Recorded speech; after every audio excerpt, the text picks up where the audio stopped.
Welcome back to the channel. This is Trendy Storm and you were watching What If Kid Naruto Got a Digital Monster Best Friend. If you enjoy this video, please like, share and subscribe to this channel. Now wasting no time, let's start the story. Among the 5 great shinobi villages, the village of Konoha, also called Konohagakure, or the village hidden in the leaf, is regarded as one of the strongest in the elemental nations. Along with the other villages, the village has fought and survived the 3 great shinobi wars, always emerging victorious with some legendary figures and stories. Their greatest hero, who gained notoriety as Konoha's Yellow Flash, during the Third Great Ninja War after decisively defeating an entire Iwa platoon by himself, is one such legend. The man was considered a savior to his people, a shining idol to his villagers, and a prodigy among his peers. Later in life, he succeeded Sandaime, 3rd, Hiruzen Sarutobi as the Yondaime Hokage, 4th. His brilliance knew no bounds. With his talent for sealing, he was able to accomplish the seemingly impossible by creating his ultimate attack, the Flying Thunder God Jutsu, Hiraishin no Jutsu. He vanquished Kyuubi no Yoko, Kitsune, the 9-tailed fox, the world's 9th Biju. It was difficult for many to accept that one man could accomplish such a feat. However, many others were aware of very few who could. Among these were Hashirama Senju, the Shodai Hokage, who could control the earth itself to create trees with the ability to restrain the barbaric beast and its kind, and Madara Uchiha, a man who could control the beast with his Sharingan eye. However, Minato's action condemned a newborn to serve as the village's jailer in addition to saving Konoha all those years ago. As you can see, he used just one strategy to defeat the beast. He employed a jutsu combination, one to make a seal to keep the beast inside, the other, to call forth death's very nature and use its might to bind the beast to its owner's life indefinitely. Using these 2 methods, he sealed the power of the powerful Biju into a tiny newborn and reduced its strength by half. The kid, Uzumaki Naruto, was to be viewed as a hero for using only its willpower to control the beast. He wished to be remembered as the village's true savior in his parting remarks. Unfortunately, human fear is a very unpredictable phenomenon. Since everyone could hear the child's title being announced when he was first presented to the public, the villagers themselves called for his death. Young Naruto had persevered and defied the hatred ever since. The mistreatment, the taunts, murmurs, rejections, whatever the villagers had to offer him. After Naruto's life was called for death, Hiruzen Sarutobi, who was reinstated as the Hokage following the passing of his successor, created a law. The purpose of that law was to keep the next generation from ever learning about Naruto's burden. However, even in that case, as they say, monkey see, monkey do. Following their parents' example, the kids teased and mistreated the boy. He couldn't even find safety from the prejudice among his own age group, and everything he ever desired was a companion. In a dilapidated 2-story apartment building with 20 rooms, but 1 resident, Naruto Uzumaki was lying on his used single bed, gazing at the object he was holding. The focus of this attention is an orange-tinted goggle that the Ichiraku family gave him on his 6th birthday. About a week had passed since that celebration ended, and now he was lying in the dark with just enough light from the moon to see. He gazed intently at the gift from Ayame Ichiraku, the daughter and only child of Tuchi Ichiraku, the owner of Ichiraku's Ramen. His blue, cerulean eyes remained open. She was consistently kind, amiable, and a great source of guidance for Naruto. While her old man was a combination of a father and grandfather figure, he viewed her as a sister figure in life. But he never felt like he belonged. Even though he constantly declared the 3 were close, he knew why, and it might have something to do with the fact that their business isn't that great, even though their food is delicious. He was the reason for it. If the demon, Gaki, Brad, ate there, no one would want to eat there. For them to even consider it was absurd. As a result, he always eats as much and spends as much time there as he can in order to give them a reliable source of income and keep them afloat. Yes, Naruto was intelligent. Not nearly as intelligent as a genius, but enough to notice the little things. He was aware of the Ichiraku's financial predicament, but they never rejected him or brought it up, so he uses the Hokage's orphan income to essentially keep them stable. He also observes the glares, insults, whispers, and general rejection he encounters everywhere in Konoha. When they literally spit in his face, it's difficult most of the time. Not to mention the constant, almost daily abuse he endures. Fortunately, they were always stopped before they got out of control, and he suffered severe injuries. Yes. Right on schedule. However, he was always erect and grinned at everyone. They refer to him as a monster. Monsters are not amiable and smile at everyone. They refer to him as a demon. Demons, however, do not weep in solitude. He takes a proud stance and advances to demonstrate to everyone that he is Naruto Uzumaki and that, as a shinobi of the village, he will one day defend Konoha. But, I sigh. Naruto raises the bed's blankets and puts his goggles on the bedside table before turning in for the night. As he spends another day alone in his dilapidated apartment, tears silently fall down his cheeks. Through his room's broken window, the chilly winds enter. Reminding him of the loneliness he always experienced didn't help. He looks for a friend every day. In a village of about 10,000 people, give or take, he finds himself without a friend every single day. Was it really that difficult to locate one? Did God find it so difficult to grant him a respite, even if it was only for a day? Perhaps not this world's God, but maybe that could be acquired in another. In the shadows of its domain, several eyes open. They stared at what appeared to be nothing with a red that was not one of malice or evil but rather of divine power and warmth. However, a closer look would reveal that the eyes were not focused.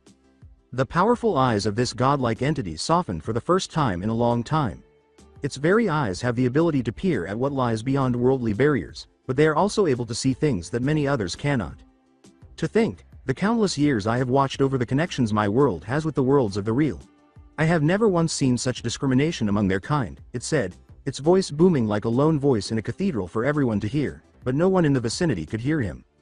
The creature raised one of its enormous claws to its body and removed a single scale from its massive, golden reptile body. The lone scale shrank and gleamed. It kept going until it had reshaped itself into an egg. The creature nodded firmly in approval as it held the egg up to its face for its eyes to see.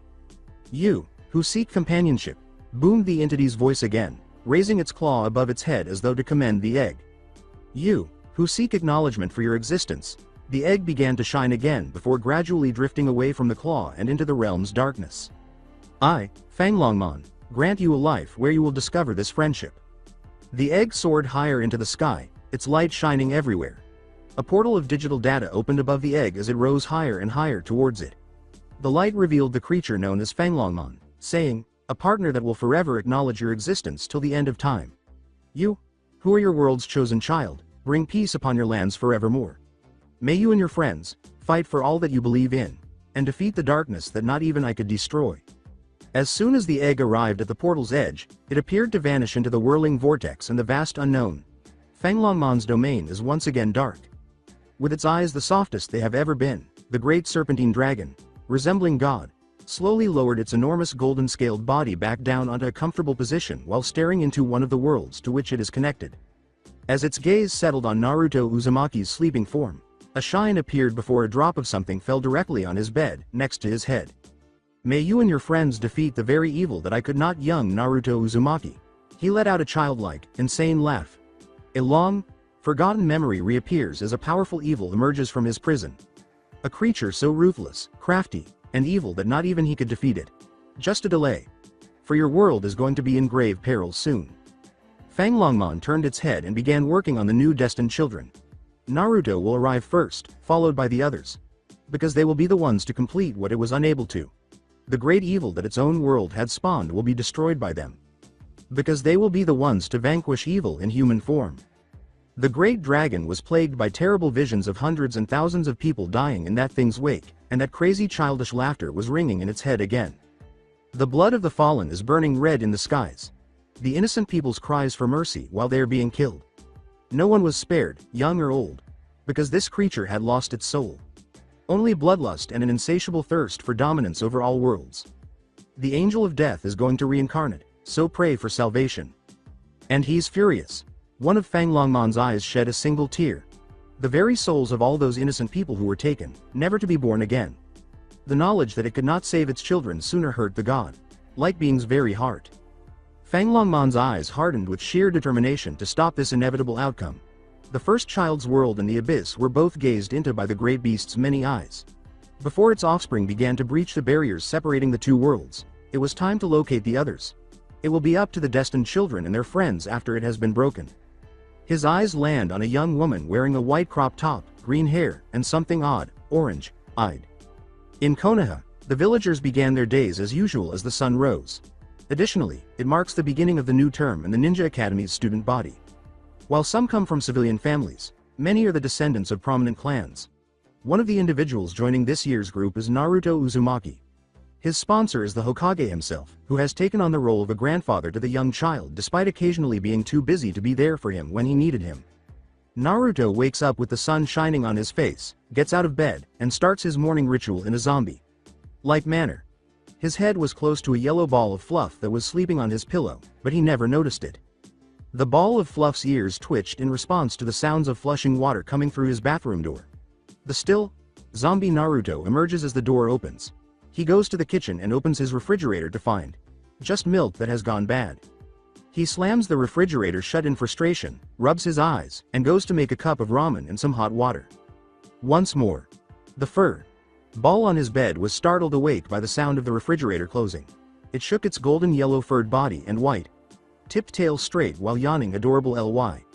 It opens its eyes to reveal crystal blue, surveys the room it is in, and then hears a noise outside the door that has been opened. It hopped off the bed and trotted towards the kitchen, a smile spreading across its face as it recalled something wonderful, at least in its imagination. It took a moment to observe the state of the apartment as it made its way to the commotion. The few holes in the walls that were large enough for mice to hide in, the fading color of the wallpaper that was also coming loose in some places, and the few pieces of furniture that appeared to have been broken and repaired in the hallway all made it frown. It stated that, based on appearances, it had been repaired rather skillfully. It appeared nearly brand new, but you could see where it had been damaged, fixed, and painted over. It stopped watching as it heard cups being moved and murmurs. When it recalled who else was present, the smile returned. Naruto's zombie sleeping form was still making breakfast when it entered the kitchen. The little creature's mouth began to water a little at the smell of the preparing ramen. It was aware that ramen was unhealthy, but who could blame it given how enticing the smell was? Naruto, still half asleep, jumped up on the table to observe his visitor and then nodded to himself. He picked up another cup, filled it with half of the ramen from the container, and placed it on the table. They both started eating without saying anything more. Although no one from Konoha could see Naruto eating somberly, he preferred to do so in private so he could at least enjoy the flavor.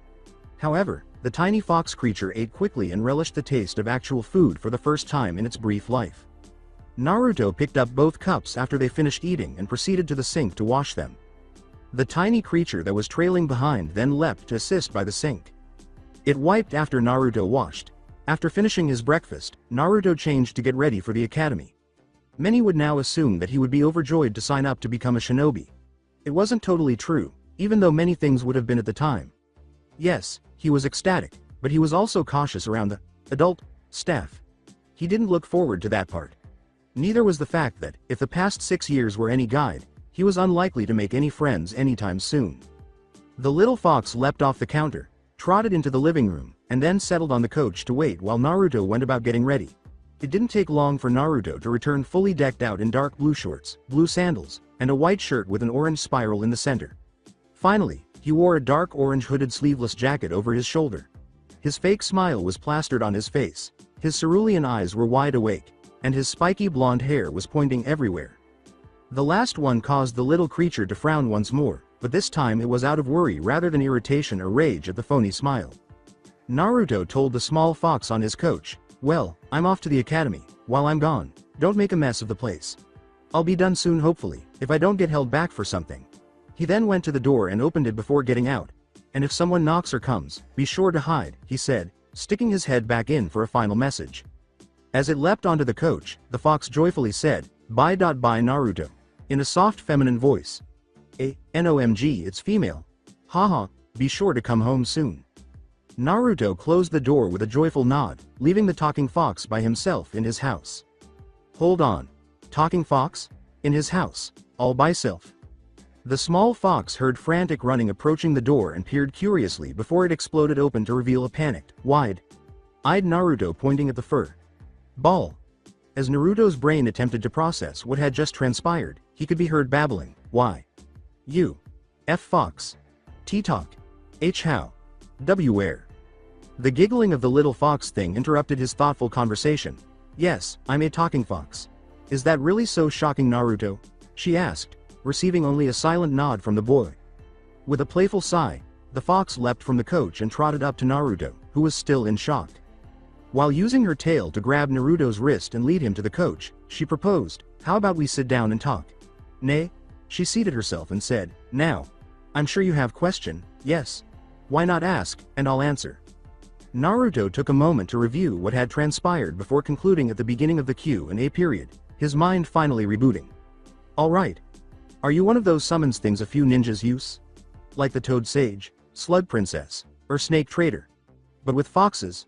The fox asked, looking at it with a mixture of caution and curiosity. No, I'm not one of this world's summon creatures, was her honest response to the question, which deserved a good response. She then expressed her opinion, mumbling mostly to herself, though I am quite interested in it, as it is something I have never seen. Despite the knowledge that was bestowed to me. Who are you? Where are my manners? My name is Vixamon, and I'm what you call a Digimon. I'm also in training, so you know, she said, playfully bonking herself with her tail. Digimon. She should have anticipated this, she thought to herself. Although there wasn't as much technology in this world, it was still sufficient for communication. However, neither the world that created them nor even the one that is somewhat aware of their existence was this one. Naruto did her best to explain without inciting panic, saying, Digimon. Short for, and please don't take it the wrong way as it is just a reminder of our race during the beginning, digital monster. As the monster referred to herself, Naruto sat there looking at her. It didn't make sense, though. It was tiny. Adorable even. Why call herself that when she looked like a harmless ball of fluff with small legs and only the tail and ears were long? What did she mean by, training? Alright. Can you please start with the beginning, like how did you get here and where did you come from? Also, explain what did you mean, training? The grandfather had told him repeatedly that knowledge was power, so he might as well learn everything he could from this creature. He rubbed his head with both hands as a headache started, knowing that trouble was ahead. Nodding, which seemed odd because it came from a basically creature that didn't have a neck. Like I said, I'm a Digimon. Vixamon is my race's name as well as our names. Training is one of many states of evolution that we grow in, with and out of. There are several stages. Baby, who could be considered like the name states, as a baby state. In training, that could be like child, rookie, which could be seen as teen, champion, adult. Then there are two others, ultimate and mega. Still considered to be adult, but more powerful, with Mega being the strongest. Naruto, who appeared increasingly more alarmed by the moment, nodded slowly in response to the information. Now, as to why I'm here, it's because our god of sorts, Fanglongmon Sama, had chosen and created me to be your partner. Here Naruto's eyes began to widen when he said, from what knowledge Fanglongmon Sama had bestowed upon me during my birth, it seems he has been watching you, Naruto. He knows of your dreams, your goals, and your desire. He created me for the sole purpose of simply being here for you. To be with you. To be your companion. To acknowledge who you are. To help you fulfill your dreams in life until the end. She then smiled. Naruto sat there in shock at what he heard, staring at the fox that was grinning next to him. Was he being observed by someone who was regarded as a god, and seemed to know everything about his life? His initial thoughts were that it was eerie and a clear violation of his privacy.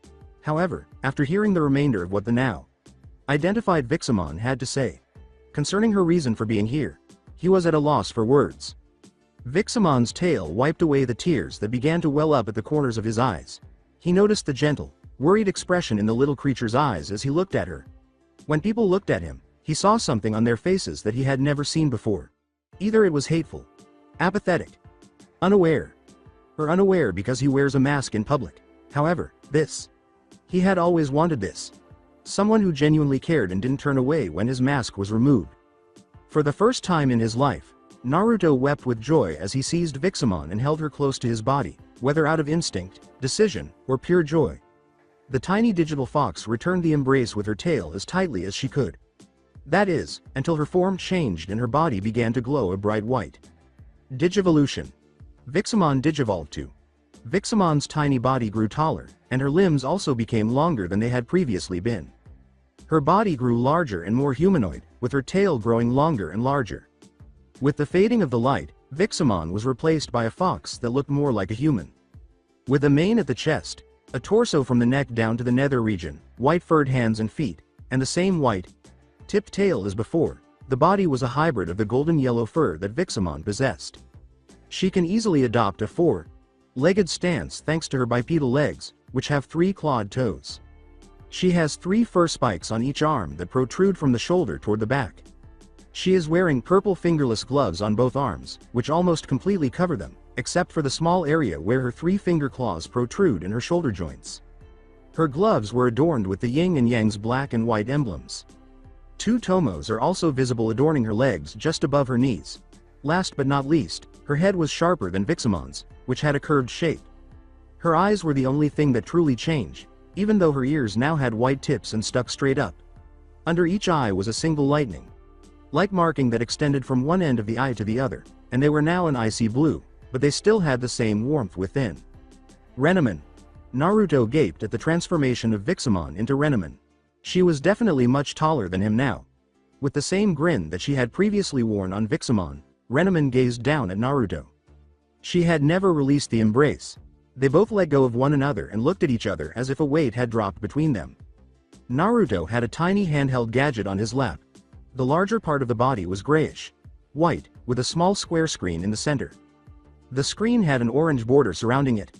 Additionally, there was a tiny red button directly beneath the screen on the left side of the border. 2 additional orange buttons were located where the device's body was smaller. A small circle design with one on the right and one on the left. They noticed that there was a tiny hole on the side that appeared to be big enough to let something through. Or perhaps swipe. An orange strap with a metal hook that appeared to be able to fasten itself to a belt was fastened to this apparatus. D. Arc Digivice, A.N. You got a Digivice. I'm your partner officially. Renamon laughed merrily and continued hugging Naruto with unrealized strength before Naruto could think about what this was. It took her a few minutes to realize that she had accidentally knocked Naruto out from the lack of air in her embrace, but then she exclaimed, "Ah, Naruto." Unaware that a group of red eyes were observing them from inside his realm with delight and laughter, she frantically shook his shoulders in an attempt to wake him. Naruto, age 6, 1 week after Renamon's arrival.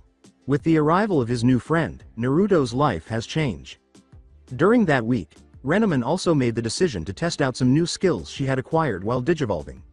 Among these skills was a long-range attack known as Diamond Storm, in which she conjures up a large number of crystal-like object shards out of thin air and directs them in the direction of a target. Power Paw, her second and final new ability, is essentially a close-range attack in which her hands and feet engulf in a blue fire, Fox Fire, to increase damage upon contact. That being said, she developed other skills as well. Her senses have been sharpened by her new body. Her senses of sight, hearing, and smell all grew tenfold. She was now capable of competing in these areas against a highly skilled Inuzuka. She also acquired a technique that was similar to a combination of vanish and invisibility. Because she hides in the shadows, she can literally follow Naruto around without anyone noticing, or she can simply vanish from view. She casually uses this ability every day to get extra food, clothes, and other necessities for herself and Naruto, so it has been very helpful to her. That was yet another aspect of young Naruto's life that changed. She has been filling the gaps in his life ever since Renamon entered the picture. She would provide both emotional and physical support, including training. But she would also assist here if it involved material belongings. Indeed, she takes them, but she believes that Konoha has taken from Naruto too many times, so it was just retaliation. Over the course of the week, they also got to know one another. However, she had little to say about Renamon's situation. When her egg hatched the night Fanglongmon created her, she was literally born as her in training form. Because of the knowledge that Fanglongmon once again imparted to her, she was never in a baby state. She had only been alive for a week. However, that did not preclude her from beginning a new life with Naruto. Correct. She made every effort to spend time with Naruto, demonstrating to him that, as she had promised, he was never alone in life again. Although the villagers' treatment of him infuriated her, she was also taken aback by Naruto's response to everything. He would never display his weakness in front of everyone, always grinning and laughing in public. However, when he's by himself or in private, he lets down the mask and reverts to his scared, hurt 6-year-old self. Since then, Naruto and Renamon have chosen a way for him to express his feelings. Okay. Actually, Renamon came up with the idea more later. The two would plot and play tricks on those who had hurt him. In addition to helping Naruto release tense emotions, it also helps him become more proficient in areas that she thinks all foxes possess. Speed is the first. Ninjas would constantly pursue Naruto after the prank was completed and launched. They were initially just genins, but as his speed increased, they quickly evolved into chunins. She thinks he will soon be able to outrun and possibly outlast even jonins in a few years. Stealth and evasion came next. Renamon was good at running, but the real skill was escaping as fast and stealthily as you could to avoid your enemies. Here, Renamon discovered an issue. Naruto was constantly looking for attention because of his mask. which caused him to appear in the vivid orange attire. Although he did wear some darker clothing, it didn't matter if he matched it with bright orange and white. She therefore concluded that he required a fashion makeover. She was a girl, and all girls had a sense of style that boys did not, even though she was both a Digimon and a fox. At least that was what a little girl named Ino Yamanaka, who was blonde and wore purple, told her. She therefore made the decision to give Naruto some appropriate ninja attire in addition to his casual ones that she acquires, in order to test out what the girl claimed was a natural instinct that all females possessed. As a result, Naruto is now dressed comfortably and with sufficient mobility to engage in close quarters combat. In order to allow for stealth and, later in life, advanced speed with the use of chakra, he now wears black stretch pants, a black sleeveless undershirt, an orange overshirt with 2 white straps on each shoulder, and a large beige sash around his waist. She had noticed a strange man wearing green spandex using chakra in this manner. Renneman also purchased long beige leg and wrist warmers that were fastened with bands. She picked something up from that man in the green spandex once more. The weights in each warmer would help Naruto gradually increase both his movement and fighting speed as well as his stamina. A.N. Yoruichi's outfit in a male version. All things considered, it not only helped Naruto gradually increase his future training but also boosted his self-confidence, which, in her opinion, was always advantageous. Time. Skip Naruto, age 6 months after Renneman's arrival. After 6 months, Naruto has not only gradually improved as a person due to his training both inside and outside of the academy, but he has also undergone a transformation. It seemed to Renneman that Naruto was finally removing the mask of his bit.by.bit. Not enough to draw unwanted attention, but enough to keep people from becoming suspicious, though his new attire certainly attracted attention at first before he was easily dismissed by the female populace and laughed at by the males. Naruto has a keen sense of observation. He had one of the sharpest minds she had ever seen in his age group, though she was unsure of its origin. He was second on the list, though maybe not as much as Shikamaru, the Nara boy. He wasn't particularly intelligent or anything, but it seems that what he sees and experiences is permanently etched in his mind. Renneman thought it might be a defense mechanism Naruto had developed as a child, or something similar. However, that gift of his was a curse as well. For his own good, Naruto was too perceptive. As a result, he constantly observes what people do in front of or behind him. As the village's demon child, this initially caused mistrust among peers before Renneman hammered him in the head to at least try, but more importantly, it made him think he would never receive a proper education. His education at the academy was ruined as a result, as he is frequently teased by both teachers and students and is frequently dismissed from class before a lesson begins for misbehaving. After classes, Renneman made it her mission to sneak into the academy and gather information about lessons that would be crucial to Naruto's future profession. What this village, and apparently other villages, taught in these schools did pique her interest.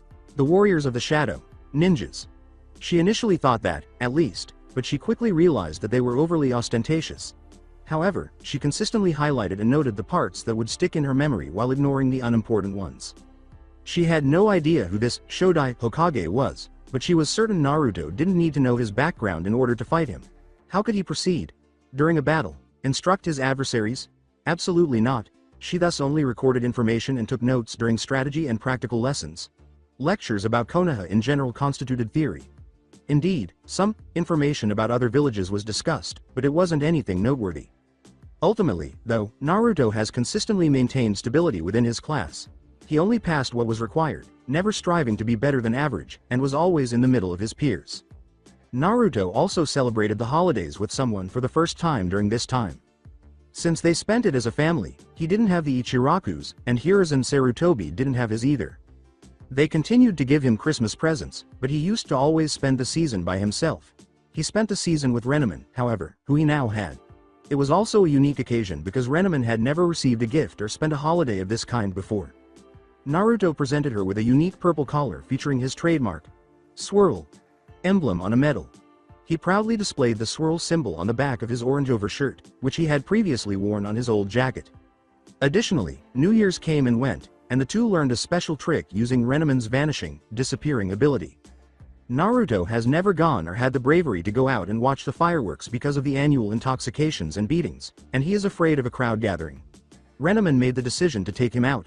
However, they were almost spotted at one point, so Renneman naturally disappeared. And he vanished just as she did while she carried Naruto on her back. It seems that when Renamon touches something or someone, it or they vanish along with her. That evening, Naruto and Renamon watched their first fireworks together while perched on the fourth stone head. Time. Skip Naruto, age 8, 24 months after Renamon's arrival. Naruto stopped practicing his kicks and turned to face Renamon, who was found meditating beneath the shade of a large oak tree nearby. "Nay. Rina-chan?" he asked. The two were at an abandoned training field close to the site of the Kyuubi attack because they had decided to take it easy today in contrast to other days. The Kyuubi's curse, as they called it, scared people away, so they were safe. Fools. "Yes, Naruto-kun?" she asked, opening one eye and staring at his cerulean colored ones while remaining motionless and holding the Ram sign with her hands. Both Naruto and Renamon thought she could use her digital energy, or what Naruto likes to refer to as her data chakra, in the same way as the Konoha ninjas. And civilians as well, to a certain degree, because they also had chakra. Since then, in an attempt to accomplish the same things as the ninjas, she has been practicing inner energy control. Seeing a Renamon control the wind or shoot fireballs out of their mouth would be amazing. Naruto dropped to the ground on his back, taking off his wrist warmers and weighted leg. Is it just me, or has the grades and lessons in the academy slowly been leaning towards theory marks instead of practical? Renamon looked up at her and blinked in surprise, both eyes fixed on his. She had observed that. However, she believed she was overanalyzing the situation. They were actually doing that if Naruto noticed it as well. "I think you're right, Naruto-kun," she said, raising a hand to her chin in contemplation. "But why would they do that? It doesn't make sense to change the grading without at least a notification." I sigh. Renamon heard Naruto murmur, "Yeah, and it's a damn pain as well," before his voice faded into a whisper that would be inaudible to the average person. "And I was doing so damn well in practical lessons. I was actually going above average before this change too." "Wait," is drawing Naruto's attention. "Did the teachers notice that you were going above and beyond?" I guess. They're my teachers Rina-chan," he said, sounding as though the word teacher left a bad taste in his mouth. "Why? Those bastards." Renamon stood up and, without realizing it, struck the tree she was leaning on with her power paw.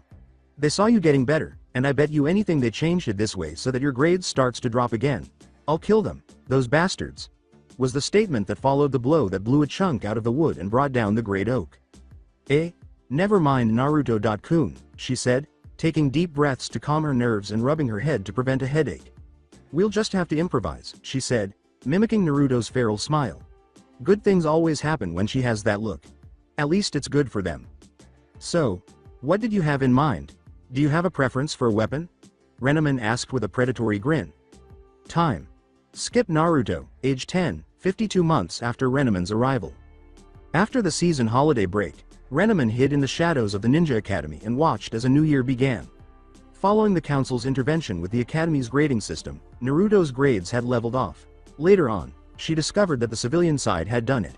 The lot of them are total fools. During lunch break, she watched Naruto sit alone once more and was genuinely offended that she couldn't just sit next to him to keep him company. However, she was somewhat relieved that he was aware of her presence in the vicinity. She noticed the local celebrity, Sasuke Uchiha, as she looked around the yard. The last loyal Uchiha of the Uchiha clan, which is almost extinct. Although she doesn't know much, what she did learn was that the Uchiha family was plotting a coup to remove the current Hokage and reshape Konoha to suit their interests. However, their star prodigy Itachi Uchiha massacred them the night before they could carry out that plan. She didn't understand that part. Itachi was a peace-loving man, and she had seen him many times. She wasn't sure if it was because of the war he had seen as a child. However, he was also devoted to the flaw, which makes her believe that he might have been ordered to carry out the action by someone in a higher position. But if the truth were known, why would anyone choose to be called a traitor rather than a hero, and why would they leave Sasuke alive? There are too many inquiries, not enough responses. Returning to Sasuke, however, she could honestly state that the boy was the most conceited, egocentric son of a Lady Devaman she had ever encountered in her brief life. He was enjoying the accolades he received for surviving the Uchiha massacre. He consistently got discounts at establishments that shouldn't have given them, and he attracted a large number of fangirls to the academy, which essentially led to the portrayal of the kunoichi as inferior to the younger generation. The worst part, though, was that he thought he was superior to everyone, regardless of their position. He thought he was above the law and those in positions of authority because he was a Uchiha. He was so bold as to insist that Naruto give him her gift. Not too long ago, she had gotten him a wakizashi, meaning side insertion, for his 10th birthday. She had him practice using a training sword, about the same size as the wakizashi, with his fighting style, which they had named Fox Fist, and developing a completely new fighting style for him after her plan to stabilize his grades by earning extra credit for weapon skills proved successful. Actually, there are two styles. Dance of the Fox, Fox Fist without the blade, or Fox Claw with the blade. They still haven't chosen a name for it. Her strategy was successful. He received higher grades in the weapons section of his coursework, which helped him maintain an average GPA. Furthermore, they were unable to alter the grading system again because the civilians had already done so not too long ago. However, the Uchiha became avaricious and had the audacity to claim his title as a Uchiha and demand that Naruto give him the blade because he was obviously superior to him after witnessing Naruto receiving the highest marks in their year for weapons skills because of his use of the wakizashi. She thought it would be great to give him a tight squeeze around his scrawny little neck and then toss him like a rag doll. However, she chose the second best option. Watch as Naruto beats the living daylights out of the Uchiha for even coming in contact with his blade. He has carried that gift with him constantly since she gave it to him. It was a considerate act toward her. However, it was a little unsettling when he carried it around while he slept. As the lunch bell rang and Naruto made his way back to class, her thoughts turned back to the present. Soon after, the teacher reprimanded him for disturbing his class once more. The jerk. Renneman stepped into the shadows he stood in and put a hand on Naruto's shoulder as he watched him leave the area, knowing he wouldn't even be called back in, and head for one of the academy's balconies. Naruto gave her a sincere smile in return, not one of his forced ones. She didn't deserve the phony ones, in his opinion. As they stood silently and looked out over Konoha from the vantage point, the two looked back at the scenery. Renneman needed some time to understand why Naruto was so determined to protect Konoha. Observing the scene at this moment, she was aware. Time. Skip Naruto is 12 years old and in his graduation year, 78 months after Renneman's arrival. When Renneman saw Naruto in this state, his heart ached. Naruto was sitting on his lone swing, far from the graduates and their families, and his face was obviously depressed. Due to one foolish jutsu, he had failed the graduating exam. Bunshin no Jutsu, or the clone jutsu. It was a straightforward E-rank method that produced a readily identifiable yet practical genjutsu to momentarily divert the attention of the adversary ninjas. However, Naruto could not and would not be able to accomplish it because of its chakra control requirement and the amount required, which was incredibly small. He failed because it seemed that all new genins had to be familiar with the basic Academy 3, as many called it. The clone, Bunshin, transformation, henge, and replacement, Kamawiri. Naruto was able to perform two of the three, and unlike the others, he was able to transform himself completely rather than just covering himself in a thin layer of genjutsu. But no one else saw it. She saw one of Naruto's teachers walking toward him, which caused her thoughts to pause. Mizuki yelled, "Oi, Naruto," to draw Naruto's attention. Don't blame Iruka Baka on his call. He was just following regulations. Naruto didn't notice Mizuki's smirk, he just nodded solemnly. However, Renneman did, and she gave him a narrowed look. But, "I can help you," is another way to get Naruto's attention. Would you consider a make-up test? If you pass, you'll instantly become a ninja. With his desire to become a ninja overriding his warning alarms, Naruto exclaimed, "Really? What do I have to do?" When Mizuki motioned for Naruto to follow, he did so. Renneman continued to observe the two from her hiding spot among the nearby trees shrubs. She couldn't resist glaring at the back of Mizuki's head even though her eyes were tracking their movements. This did not sit well with her at all. "I knew I wouldn't enjoy this." While racing through the forests surrounding Konoha in pursuit of Naruto, Renneman continued to curse herself and rant in her head. She had lost sight of Naruto not long ago, and shortly after that, Konoha was placed under lockdown. It turns out that she only knew of one person who could have taken the forbidden scroll of sealing from the Hokage vault. Naruto. I promise. He does this out of all his stupid moments. But I can't blame him, she says, her face palming as she lets out a loud sigh of frustration mixed with a hint of acceptance. He had a strong desire to become a ninja in order to defend his house. And me. She smiled at the idea, then pushed it aside to concentrate on the issue at hand. Locating Naruto before anybody else. She found a direction to search in no time at all. She directed a concentrated amount of her digital energy at her ears, which were now sensitive. Controlling her inner energy taught her many benefits. She heard a shout, "Naruto," and her ears perked up. The voice made her perspire. Iruka should have realized that, despite Naruto's advancements in stealth and evasion, the man could always locate him following a chase. She didn't know how he did it. When she got to the field, she remained hidden because she saw Naruto and Iruka right away, along with Mizuki. And she was right to have doubts about that man. One of those demon windmill shurikens that she had witnessed some ninjas use had apparently been thrown by that silver-haired bastard. Fortunately, it appears that Iruka had caught Naruto and avoided it before it could hit. Do you want to know why the villagers hate you so, Naruto? Mizuki. That's forbidden. What? Nearly 13 years ago the Kyuubi no Yoko wasn't killed as all the children are told. Don't you dare reveal that, Mizuki. Oh no. Kyuubi was sealed. It was sealed inside you. You are the Kyuubi Naruto. At that, Renamon's eyes grew wide as she thought back to all the years she had spent with Naruto. Now everything makes sense. To Fanglongmon. Sama, please. He is not a demon, but a savior. Why? Why would they do that to him? Her head snapped to the scene, horrified to see a second demon windmill thrown at a shell. Shocked Naruto. Now die Kyuubi, she exclaimed. Iruka was also not going to make it. No, casting aside her anxieties about being discovered too soon, Renamon materialized in front of Naruto's prone form with lightning speed. Then, using a backhand power paw strike, she deflected the spinning shuriken and hurled it back towards Mizuki, falling just inches short of his neck. Don't you fucking dare harm my tamer, was the only thing two sets of eyes from two startled adults could do as they stared at the odd humanoid shaped yellow furred fox that had suddenly appeared. Mizuki and Iruka gazed at the fox before them. They thought it was a fox, anyway. Although it somewhat detracted from the overall appearance, the humanoid shape added to it. Distinct. While Mizuki was initially perplexed, fascinated, and then swiftly enraged, Iruka gazed at Renamon with interest and a hint of fear. Renamon merely narrowed her eyes at Naruto as he sneered, so, at his figure behind the fox. The demon fox calls for friends, eh? Should have done better, fox. Only a one. Tail. It must be weak, meaning. He laughs abruptly at the thought. You're still weakened, he says, pulling out a handful of shurikens in each hand. Renamon leapt forward into the air and crossed her arms and legs together just as Iruka was about to step in and throw the many stars at the group. Diamond Storm, she exclaimed, uncrossing her limbs and sending crystal shards flying forward after forming around her. Renamon's attack deflected all of Mizuki's shurikens, but it continued until Mizuki had to dodge before being impaled by one of those jagged crystals. Damn, she said, phasing back beside Naruto and turning to see that he was still shell-shocked. His mind must be having trouble figuring out who he is.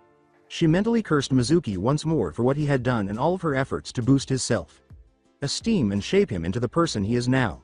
Destroyed by a fucking traitor. Oi, fox. As she turns to face the voice, she sees Iruka standing there, poised to attack Mizuki. Take him and go. Get the scroll and Naruto out of here, I'll handle Mizuki, he said, casting a sidelong glance at Renamon. I don't know who you are, or your connection to Naruto. But I can tell you care for him. In her rush to get her tamer out of here and to safety, she didn't need to be reminded twice before turning and grabbing Naruto, who was also holding the scroll against his chest, and running into the forest. Mizuki sounded disappointed, and Iruka turned to see the silver-haired traitor approaching him slowly. Iruka, Iruka, Iruka, he said. He spun it around like a buzz saw, both demon windmills in hand. You were always too trusting for your own good.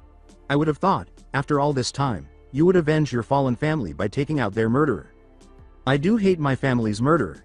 He sneered at his former best friend, losing all loyalty and respect for him. That's why I'll defend Naruto, to make sure the Kyuubi will forever remain behind the seal and never darken our world again, he said, tensing up for a fight. Protect the boy, you say? Poor deluded Iruka. Very well then, if that's how you feel. Iruka said, and Mizuki laughed. Then die. Mizuki threw the spinning weapon at Iruka, rearing his right hand and sprinting forward. Damn Naruto. Answer me. Wake up. Renamon could not get Naruto to respond, no matter how hard she tried. He simply sat where she had put him, his mind out of his head and his eyes seemingly gazing beyond. He was always so happy around her, so it scared her a little to see him like this, but even now, nothing. Damn that man. She yelled, pacing back and forth while clenching her fists. If Iruka doesn't finish him off, I will. That man doesn't deserve the mercy that even Fanglongmon Sama's golden heart would give. I swear, if I see that silver-haired bastard, grr. Unbeknownst to Renamon, who had her back to him, Naruto's head was slightly up, and a single red, slitted eye was calmly but seriously staring at the Digimon. It only lasted a few seconds before turning back to its original cerulean hue. As he entered a clearing, Iruka remarked, "Ah Naruto, there you are. Observing the surroundings, I see you got rid of that fox. Now, why don't you just hand over the scroll, and we'll head back to Kono." Oof. Iruka was knocked away by Naruto before she could finish. What? How did you know it wasn't Iruka? Asked Mizuki as Iruka's form vanished in smoke and then appeared. That's easy Baka. Naruto grinned at the stunned silver-haired Chunin. I'm Iruka. And you always bad at transformations, you had my scar all wrong Baka, he said, his form now vanishing in smoke to reveal the slightly bruised Iruka clutching a log that served as the scroll. Mizuki stood up and prepared to take another swing at his former friend, saying, I'll just make sure to finish you off here before going after that demon. Mizuki skied at Iruka's statement. Should have guessed, I always did forget your scar healed differently from others. It is darker colored instead of the soft pink most heal like. The hiding place where Renamon had decided to remain silent until the confrontation was over was not that far away, but it seemed to have come to them. Almost. Renamon was unsure if Naruto's immobility was due to shock or something else. She didn't know what was wrong with him, but it had been too long. Mizuki attempted to appeal to Iruka's vindictive side by saying, why don't you drop this whole charade Iruka, and join me? We can finally kill your family's killer once and for all. Don't you want that? To be rid of that taint for good? Said the side that might still want revenge on the Kyuubi for stealing his family. Renamon listened carefully, hoping to see how this played out and, if needed, to act. Iruka lowered his head and then let out a deep sigh. Yes. I do want revenge. I do want to kill my family's murderer, he said in a low voice that everyone could hear. Renamon's fist clenched at the idea of Naruto being betrayed, while Mizuki grinned, believing he had him. But, the man said, glancing up at Mizuki and noticing that Iruka's eyes were hardened by the fire behind them. Like I said before, I'll defend Naruto with my life, all to make sure the Kyuubi will never return, and stay locked away behind the seal Yondaime Sama created. Poor deluded Baka.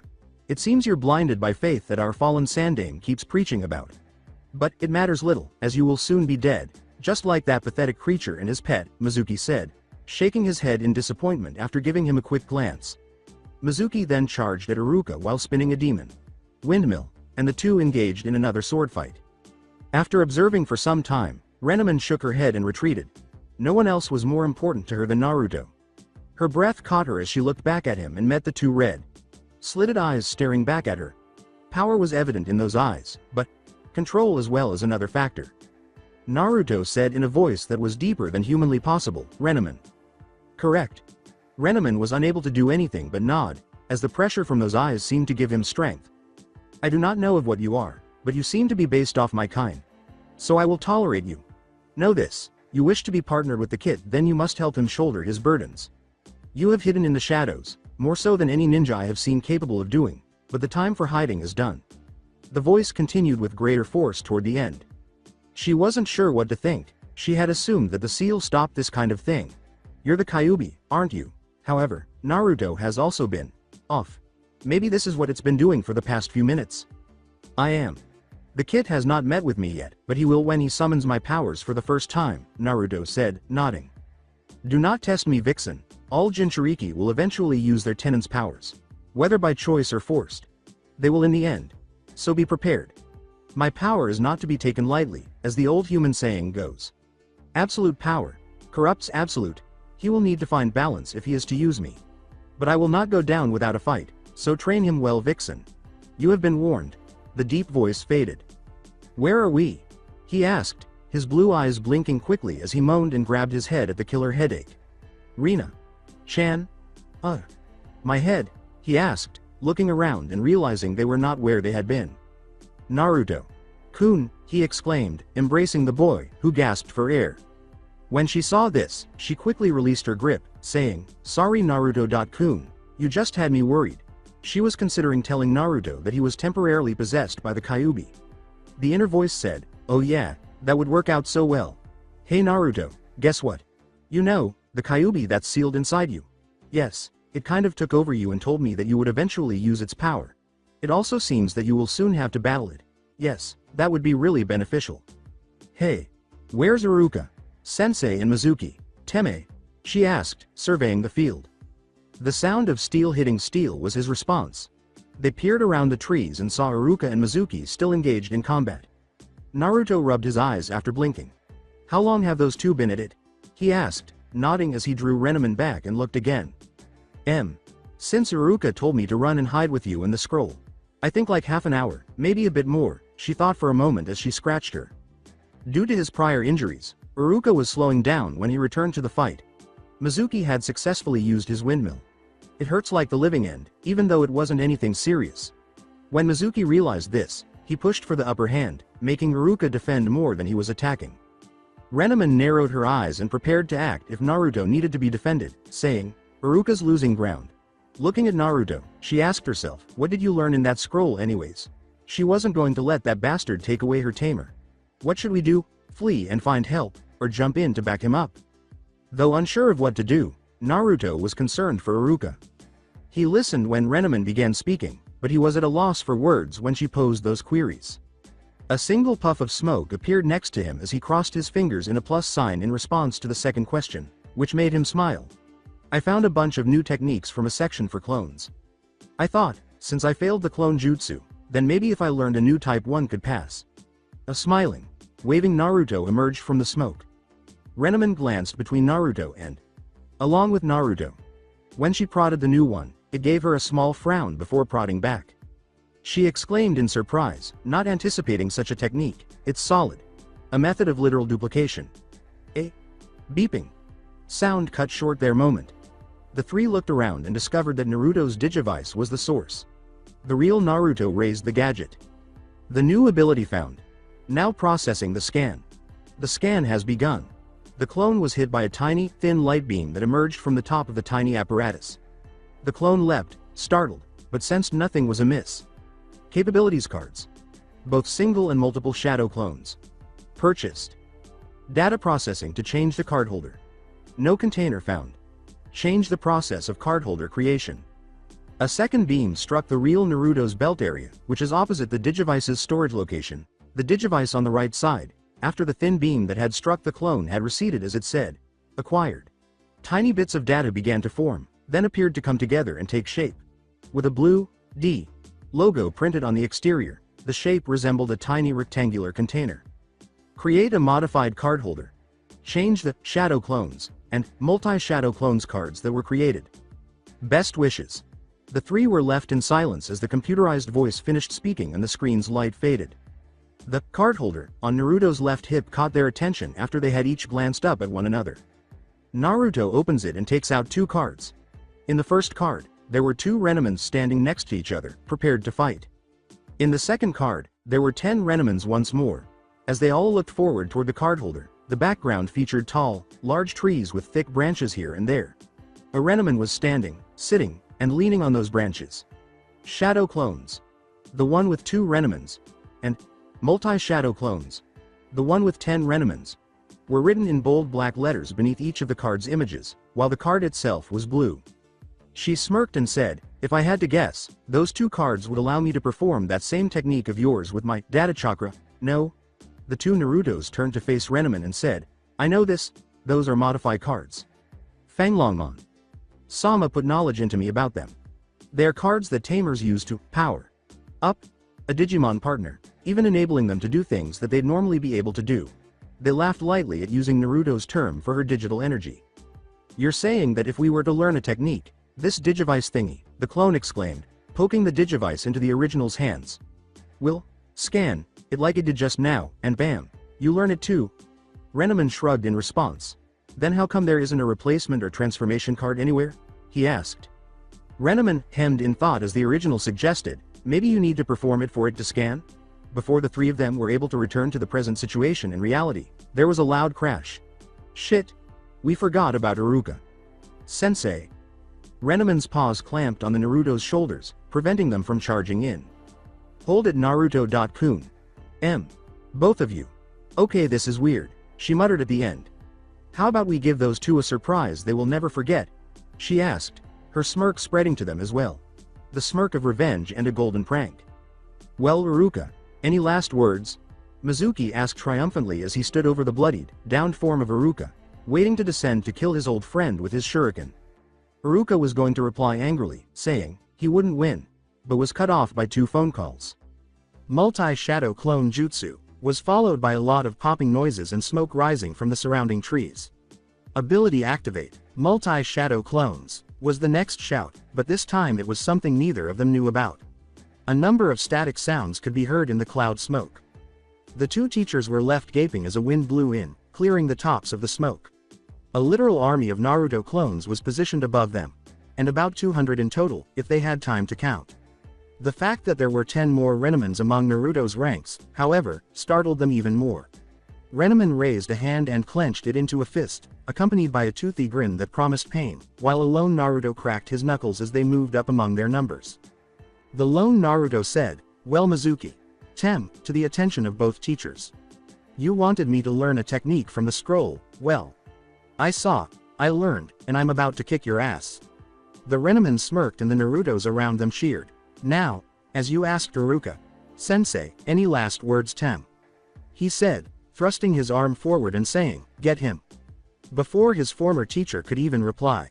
Then came Mizuki's girlish scream as the clones above fell on top of him. 2 Renamans had already gotten Iruka out of there while Mizuki was busy gapping, followed by the century long beating in the unholy wrath of a vixen scorned. Naruto prodded the beaten pretzel with diamond toppings that was lying on the cracked ground and said, think we went too far, Rina-chan." The battered X. Sensei Mizuki twitches and moans at every poke. PFF'd, heck no. 1 sec. Renaman kicked the man to his back, ignoring his deep, painful groan. She then slightly opened his legs, pulled her right leg back, and took him. And bam! Mizuki curled up on his side after letting out a long whistling squeal. Renaman sighed, brushed off her fur, and grinned contentedly, saying, "There, now we went too far." Rina-chan, hearing the fox say, "Remind me never to make you mad, and if I do, somehow, give me at least a 5-minute head start, deal." After a period of owlish blinking, Renaman burst out laughing and patted Naruto on the head, saying, "Don't worry, Naruto-kun, for you, I'll give 10 minutes before I introduce you to my diamond storm." She then burst out laughing once more as she saw the shivering and horror appear on Naruto's face. Naruto, little help. When Naruto and Renaman turned to face the voice, they saw Iruka leaning against a nearby tree and staring at them while blood spurted from his wounds. Although they weren't dangerous, they would cause excruciating stinging pain and, if left untreated, could eventually result in death from blood loss, but that would take a very long time. Iruka Sensei, sorry, I said as I moved to assist the man in standing up. Hospital, right, let's go. Renaman was standing to the side with her arms crossed when he said, "Wait. Naruto, before that, who's that?" Iruka pointed, and he blinked before laughing and saying, "Oh right, you two haven't met before." Renaman meet Iruka Sensei, Iruka Sensei meet my Digimon partner Renaman. Renaman waved his hand and grinned toothily at the teacher, who was stunned. Iruka, however, continued to open and close his mouth in astonishment, perplexity, and confusion. However, a group of Anbu showed up before anyone could speak or take action. 2 were behind Iruka and Naruto, and 2 others had their katanas aimed at Renaman's throat. Another one was by Mizuki's lifeless body, with Kat, their squad leader, appearing in the middle. With wide eyes, Naruto reached for his digivice out of instinct, but before he could do so, one of the Anbu behind him held a kunai to his neck, stopping him. The man yelled, wait, to get everyone to stop. Naruto's innocent, he was tricked by Mizuki, he said, but we know, Kat cut him off. Then why do you have a kunai on Naruto's neck?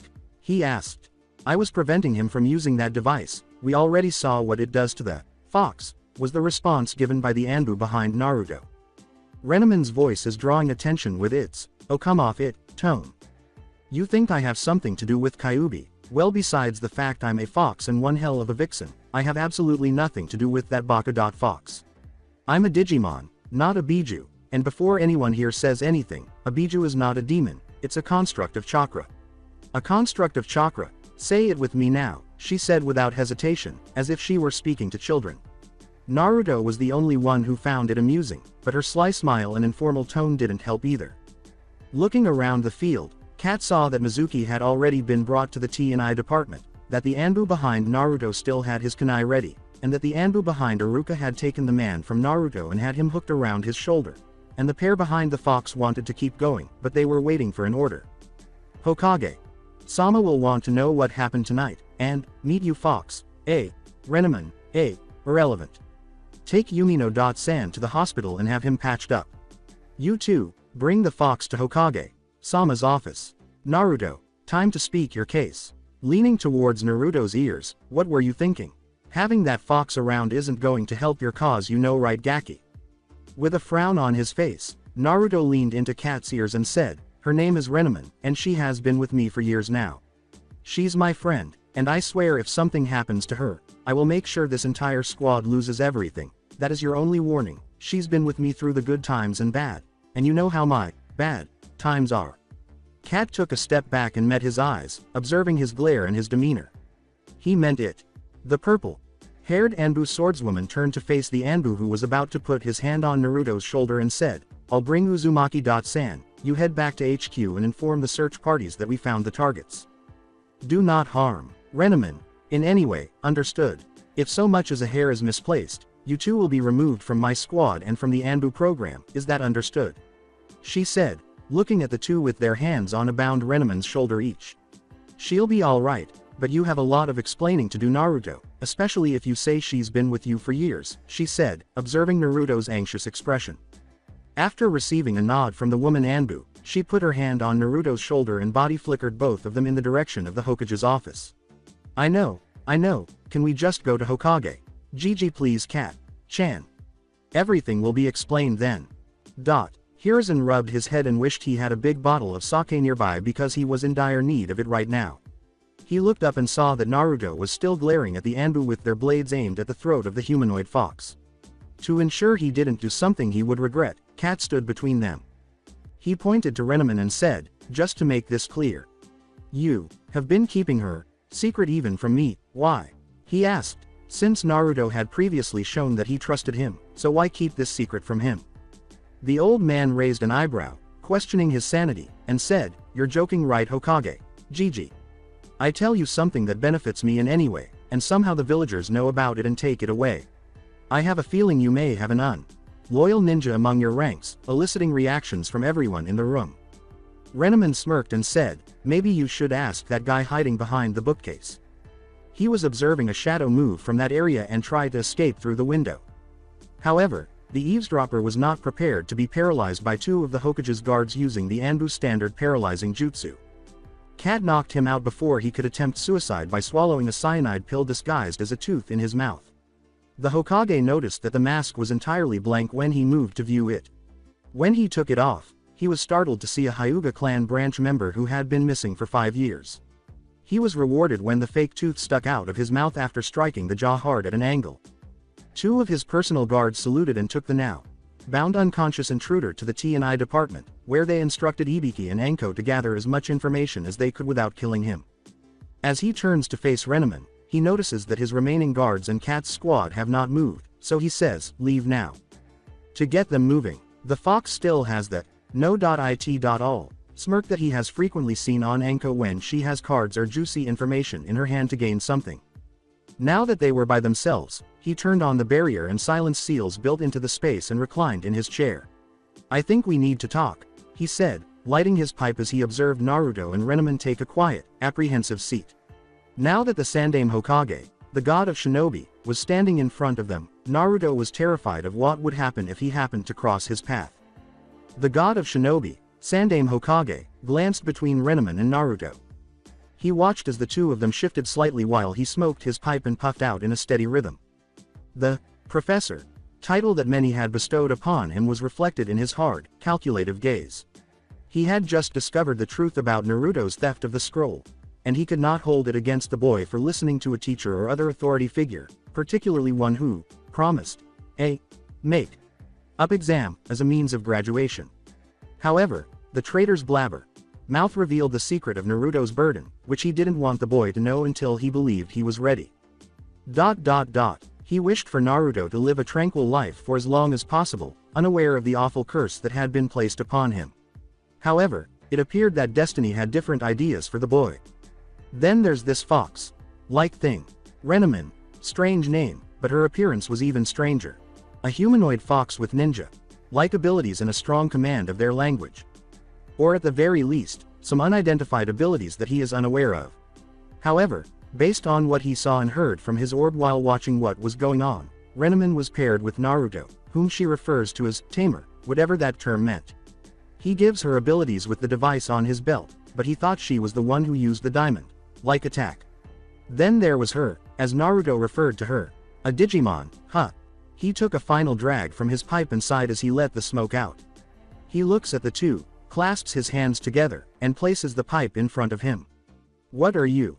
The unexpected question caused both of them to blink, but they were both internally relieved that nothing negative would occur.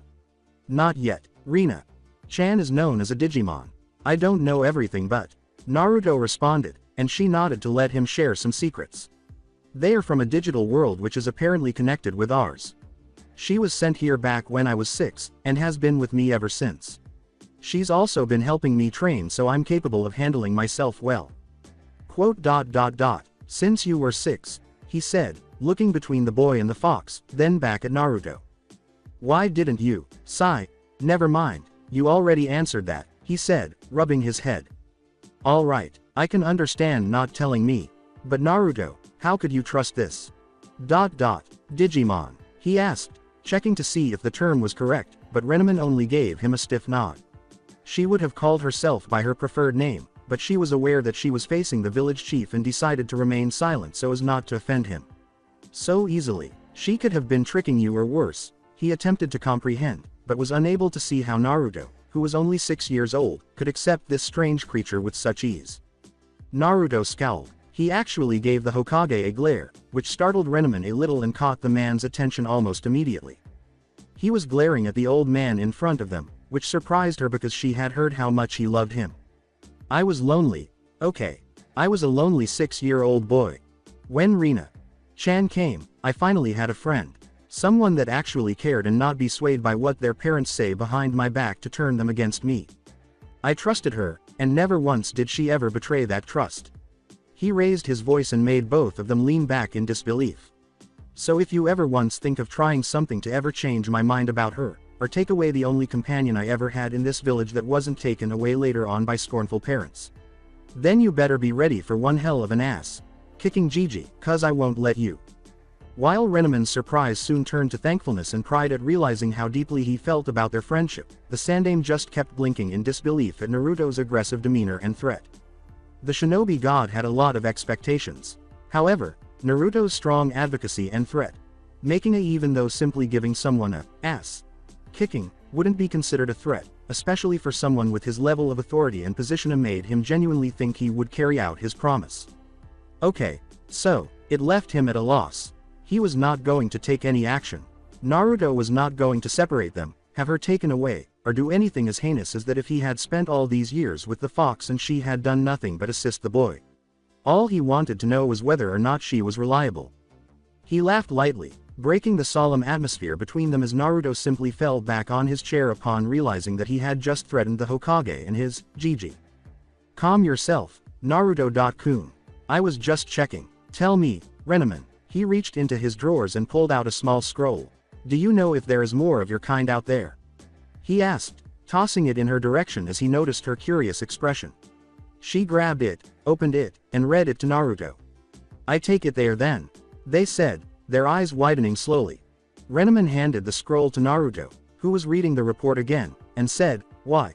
Yes, this description does sound like a Digimon, but I'm not sure. Where is this Tokigakure? Rubbed his chin. Tokigakure is, north by north, west of us. They are one of the few small nations bordering between Land of Fire and Land of Earth. There have also been sightings of strange creatures that my source has informed me of, some of them hostile while others seem more tamed and in search of something. Probably a habitat to live at, or a tamer for themselves, she thought when Naruto decided to clarify the Hokage's confused expression.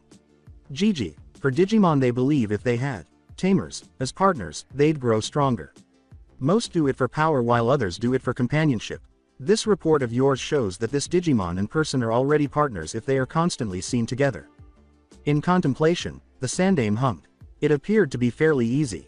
If they were somehow transported here, as Renaman was, they are either searching for a place to live or a human companion with whom to collaborate on 2 projects, strength or friendship. He had to put Konoha's safety first, and if any of these Digimon creatures shared Renaman's odd abilities but were possibly more destructive, they needed to be ready. Is Konoha in any threat from this Digimons? Or any specific Digimons I should be wary of? Not really, Renaman replied uncertainly. There are bad Digimon, don't get me wrong, but there are a lot more good than bad in our world. The chances of any vicious Digimon appearing are very slim, unless a higher power helps them. Other than that, I'm positive to say that Konoha is in no danger. Plus, crossing over to the real world takes a lot of energy from whoever is crossing, but like I said, if they had a higher power helping, they can easily avoid that. Any examples? Well, let's see. There's Myotisman, a vampire-like Digimon, very dark and nasty. Their sadistic nature and viciousness would make that Ibiki person I've heard about flinch. The older Sarutobi appeared to be having an attack when he thought about a person who was more terrifying than. There's also the devil-class Digimons, ones like Deviman and Lady Deviman. Both aren't as bad as Myotisman, but both are very cruel and sinister when dealing with weaker opponents or even their own minions. They are the opposites and rivals of the angel-class Digimons, Angemon and Anjuamon. Naruto interrupted Renaman's explanation, saying, "You never told me you had angels, Rina-chan." Scratching her cheek in her laughter, yeah. Kinda forgot, hee. In the digital world there are many kinds of species, like for me I'm part of the fox species. But angels are one of the higher powers I mentioned before. There are 3 that watch over their sections of the digital world and protect any that lives under them. Think of them as the cages of their villages, sort of. Leaning forward on his desk, he looked between the 2 and said, "What are we going to do about this?" He sighed loudly and gestured for them to stop. Okay. I get it. We'll discuss more about this another time. If these Digimon are appearing now in the world, then I'll need as much information you can give to be ready just in case. Now, for the matter at hand, he said, looking between the 2. Both of them looked at one another. We were kind of hoping there was a way to make Renaman an official partner for me in the views of Konoha, but since I failed, well. Chuckling with his hand, don't worry about that, Naruto-kun. You're officially a shinobi of Konoha. Disregarding the slack-jawed expression he received, young man, you infiltrated the Hokage Tower. Knocked me out. Stole the scroll of ceilings. Learned an A-ranked Kinjutsu in record time, and to top it all off, you defeated a traitor Chunin, even though you worked with Renaman here. If I didn't pass you for being able to do all that, well, I would be pretty stupid, and if I remember correctly, Konoha nicknamed me, the Professor, no? Renaman and Hiruzen congratulated Naruto by head locking him, saying, "Yes, I'm a ninja. Yahoo! W. Wait, what about Rina-chan? Is there anything you can do to help us both, Gigi?" He rubbed his chin in agreement. Perhaps. The Inuzuka clan uses Ninkins or partners. Maybe we could work with that for Renaman. And we can use this whole tamer thing to help too. What do you think, Renaman? Said Fox simply shrugged her shoulders and cracked her knuckles, warning him, "I'm okay with that. But if anyone compares me to one of those smelly dogs, I'll beat them to a pulp, clear?" For a brief moment, the elderly Hokage might have thought he was looking directly at his lone female pupil. Hi, not to worry, Renaman, he said, observing the Digimon settle down with a sigh, and he relaxed in anticipation of a potential beating. He reached into his desk again and took out a few papers. "Now," he said, "why don't we finish some paperwork and make it official? After that, I'll treat you to some ramen at Ichiraku to celebrate. What do you say, Naruto-kun?" Naruto. When they didn't hear back, they turned to see that Naruto had left his seat and was now at the office coach, filling out papers with a pen. "Maybe I should use ramen as a motivator for him more often," he murmured. Renaman laughed, and they both laughed when she said, "Trust me, Hokage-sama. It works very well since I've been getting him to cut back a lot. He now takes it as a motivation tool and reward." While the Hokage sat at his desk and began filling out his own paperwork to make Naruto an official graduate, Renaman got up and walked over to assist Naruto in filling out the forms to make her his official unique partner. On graduation day, a lot of young, motivated academy students aim to succeed after enduring the agonizing, in their world, years spent in the classroom. Both clan kids and civilians can be seen waiting in the classrooms, chatting away with their peers about the teams they hope to be assigned to. However, 2 individuals were not in Iruka Umino's classroom at the moment because the 2 were in a different room with the Hokage and the aforementioned teacher.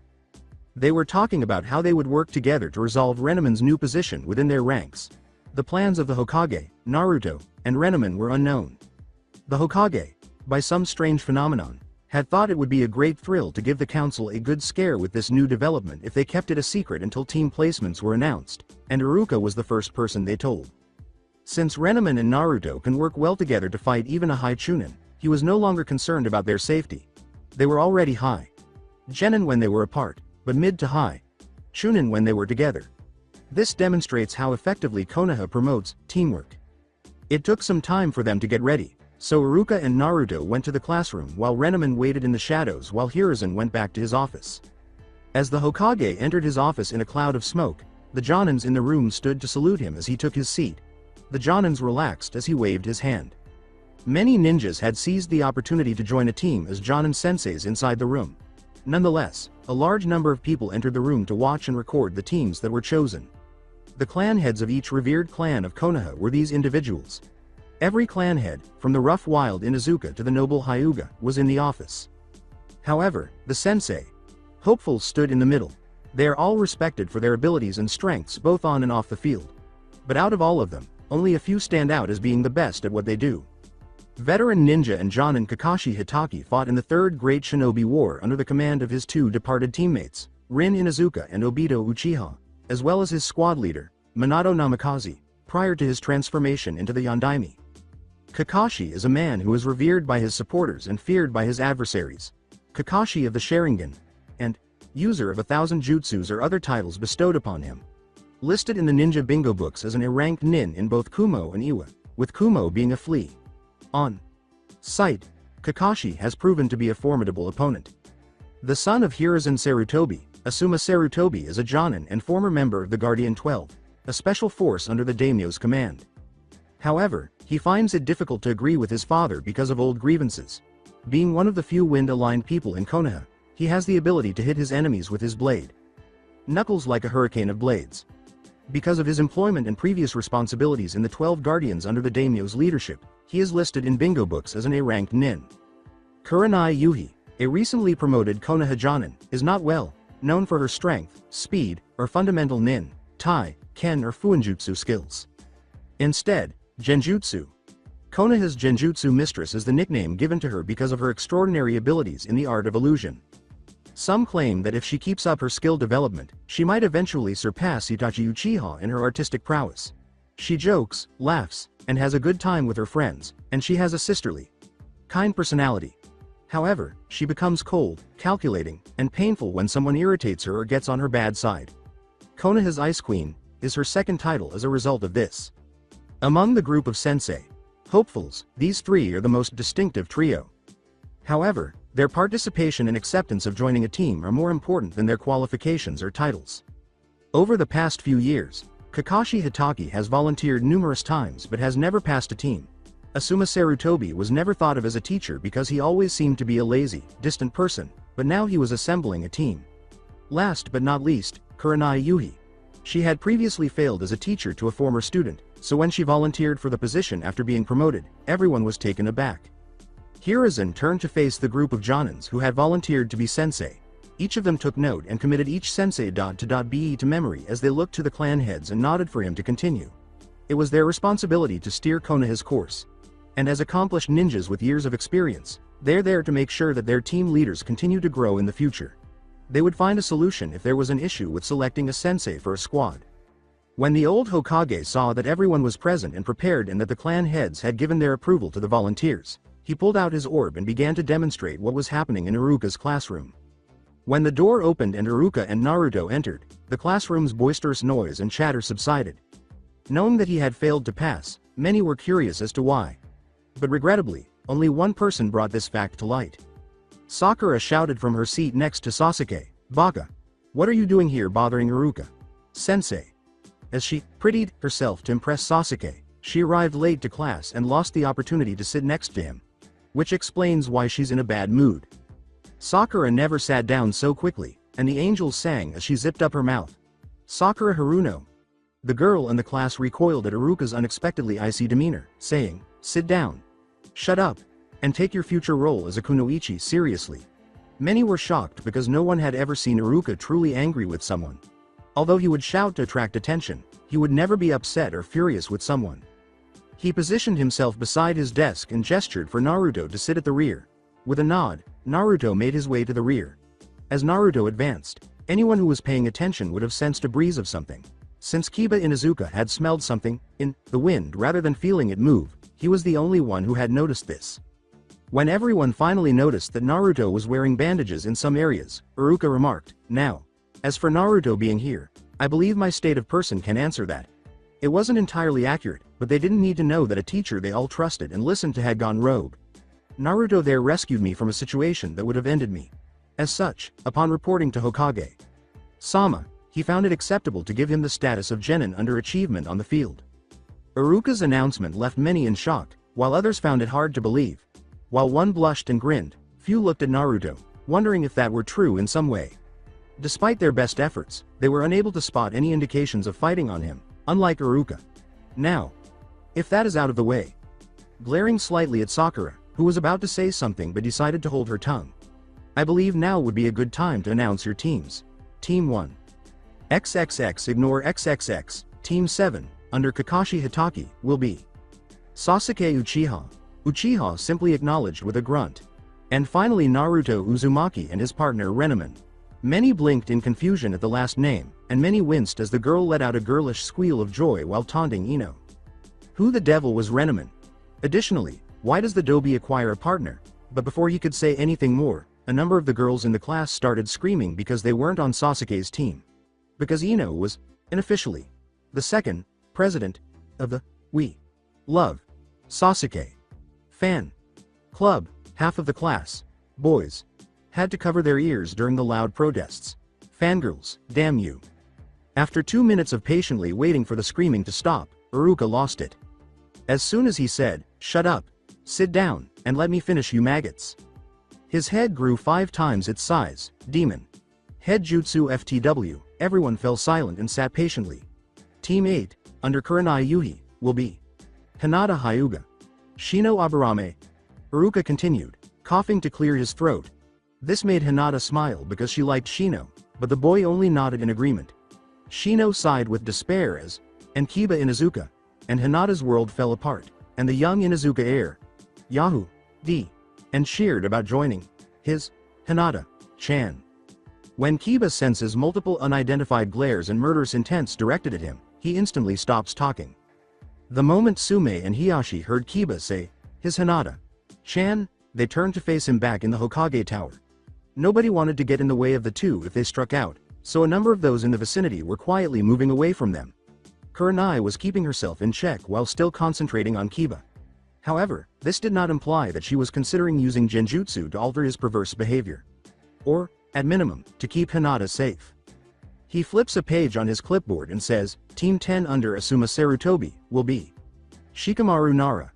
The boy snores, and Iruka twitches his eyes. Team 9 are still in rotation. Choji Akamichi. And Ino Yamanaka. He says, grabbing an eraser and hurling it at Shikamaru's sleeping form, striking it squarely and waking the boy in agony. Ino protested, what, why'd I get stuck on a team with the lazy bastard and Sir Eats? Lot. The young Nara and Akamichi snickered and muttered, troublesome woman. And this idea was approved by Shikaku, Sama, Choza, Sama, and Inoichi, Sama. Iruka started off by saying, quite simple really, while idly looking up at Ino with a deadpan expression. Asuma.san requested the creation of the Ino Shika show group, hoping that the children of the original will be as good or better in the future. This explanation apparently wasn't enough for Ino, as the girl was about to object once more, so Iruka added the cherry on top. Ino immediately shut her mouth at the mention of her father. Now, for my final lesson, I wish to tell you all to take your future careers seriously. He put the clipboard away after addressing the class, saying, now. For my final lesson, I wish to tell you all to take your future careers seriously. No longer will there be teachers to hold your hand to teach you the basics, no longer will there be a nurse's office to patch you up when you're on the field, no longer are you all children. You're shinobi now, adults. So take this time to reflect how you were during your academy days and work on them to help you develop in your squads. Now, any questions? He thought to himself, I swear I'll never understand the female mind. Everyone began talking at once almost instantly. Iruka's eyes twitched at how loud they were all, but she could usually hear the most common questions they were yelling. Who is Renamon? Who is Naruto's partner? And, finally, why does the Dobi have a partner? Overall, he felt like hitting his head against the desk because he was constantly opening his mouth. He held up a hand and waited for them to stop talking. By clearing his throat, he attracted the attention of everyone in the Hokage's office, including the students. Though they could all hear him, he muttered, "Okay, first off, Renamon is a summons of sorts, and has chosen Naruto to be her partner. Or the other way around. I'm not sure which, but regardless. She has proven to Hokage Sama to be quite strong and has developed a bond with Naruto, calling him her tamer, which is basically equivalent to how Akamaru sees Kiba as." This wasn't a true response because the whole tamer thing seemed more. I have also been told that she has been with Naruto for a number of years, since he was 6 if what I'm told is true. He looked at Naruto, who was just nodding, and has been off radar from even the Hokage till just last night. So her skills are quite good, and have even been teaching Naruto when he isn't at the academy. He was surprised by the amount of laughter and snickering that followed, with only Kiba expressing what everyone else was thinking. So this partner has been teaching the Dobi. Must not be a very strong partner like Akamaru then. His taunt revived the laughter in the classroom, with the only students remaining silent being the few who could be considered Naruto's friends, like Hinata, Shino, Shikamaru, Choji, etc. Sasuke was present, but he mostly ignored everything and didn't care. Many weren't prepared, though, for Renamon to phase directly behind Kiba with both clawed hands just inches from his neck and to tower over him menacingly, saying, "I'd advise to keep such opinions to yourself, Inuzuka, as I won't have anyone bad-mouthing my tamer." Understood. Kiba couldn't see who it was, but he could see the animalistic paws and claws at the corner of his eyes because he was too afraid to move his head and could only gulp and nod slowly. For once, Akamaru was remarkably silent, and if Kiba was feeling correctly, he was shivering a little. Iruka said, "Renamon, could you please not threaten my students?" But then muttered, despite said student being a complete moron. The humanoid vixen nodded and disappeared back into the shadows, only to reappear cross-armed behind Naruto, who was grinning like a fox.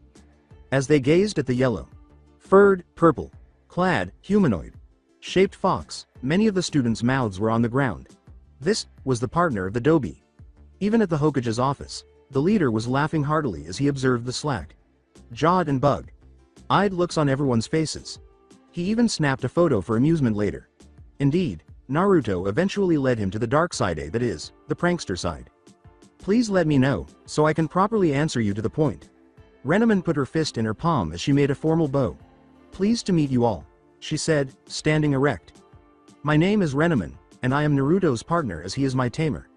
If anyone has a problem with that," she said, lifting up a paw, "please let me know, so I can properly answer you to the point." Her smile made everyone shudder. So that's it for today. I hope you guys enjoyed it. Don't forget to like, share and subscribe to the channel for more awesome stories like this. Thank you. See you all in my next video.